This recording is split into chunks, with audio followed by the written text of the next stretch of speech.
ജമാഅത്തെ ഇസ്ലാമിയുടെ സ്വഭാവത്തിൽ എന്ത് മാറ്റമാണ് വന്നിട്ടുള്ളത്? ജമാഅത്തെ ഇസ്ലാമിയുടെ സ്വഭാവത്തിൽ മാറ്റം വന്നുകൊണ്ടല്ല,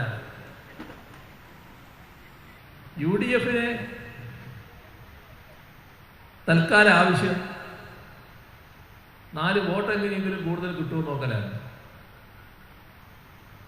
അത്രമാത്രം പാപ്പരായ അവസ്ഥയിൽ അവർ നിൽക്കുന്നു. അപ്പോൾ ജമാഅത്തെ ഇസ്ലാമിയുടെ വോട്ട് ലഭിക്കുന്നതിന് വേണ്ടിയുള്ള നിലപാടുകൾ എല്ലാ വോട്ടും പവിത്രമാണ്. അത് എങ്ങനെയും സമ്പാദിക്കാം. അവിടെ ആരോടും അകൽച്ച വേണ്ടതില്ല.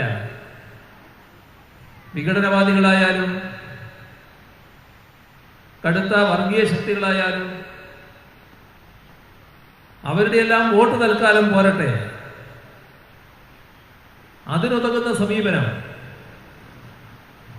അവസരവാദ സമീപനമെന്ന്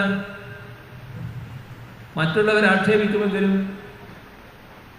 ഇന്നതാണ് കരണീയമായിട്ടുള്ളത്.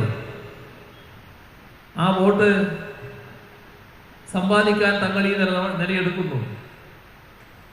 ഇതാണ് കോൺഗ്രസ്, ഇന്ത്യൻ യൂണിയൻ മുസ്ലിം ലീഗ് എല്ലാം ചെയ്യുന്ന കാര്യം. ലീഗ് നേതൃത്വം അറിയാതെയല്ല ഈ നിലപാട് കോൺഗ്രസ് എടുത്തിരുന്നത് എന്ന് നേരത്തെ തന്നെ ഞങ്ങൾ പറഞ്ഞിരുന്നു. ഇന്നലെ അത് അവർ തന്നെ വ്യക്തമാക്കുകയും ചെയ്തു.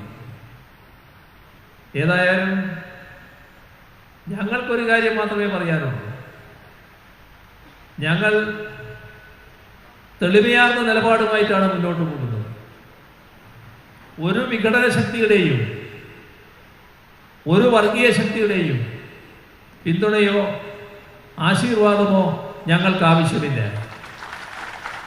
ഞങ്ങൾക്ക് ഈ നാടിൻ്റെ ബഹുജനങ്ങളുടെ മതനിരപേക്ഷതയുടെ പിന്തുണയാണ് ആവശ്യമായിട്ടുള്ളത്.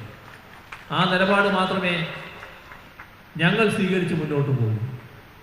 4 വോട്ടിന് വേണ്ടി രാഷ്ട്രീയ ചെറ്റത്തരം കാണിക്കുന്ന ഒരു മുന്നണിയല്ല LDF എന്നതാണ് ഞങ്ങൾക്കതിൽ വ്യക്തമാക്കാനുള്ള കാര്യം.